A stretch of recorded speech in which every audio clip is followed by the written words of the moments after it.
रामचंद्र की जय हो। उमापति महादेव की प्रेम से बोलो मोर मुकुट वंशी वाले की।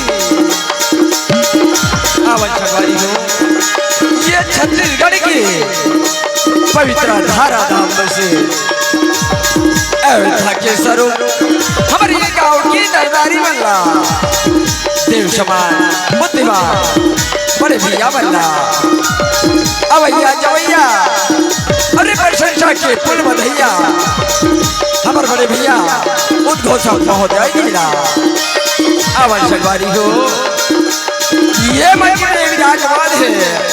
बोला ब्रह्मा विष्णु महेश के दर्जा देंगे हे सगवादी हो। हमारे बुजुर्ग श्याम मोहम्मला हमारी ये छत्तीसगढ़ी लोकप्रिय बाल कृष्ण रामधुनी मंडली ग्राम नीचे को है सगवादी हो। सशक्त नमन भैया सादर प्रणाम सगवादी हो। सादर जय जोहार।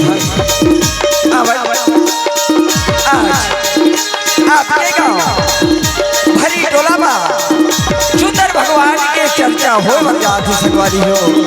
भगवान के गुणगान हो जाते ये भगवान के कथा का होते मिट जाते जीवन के व्यथा बोला कहते श्या राम कथा।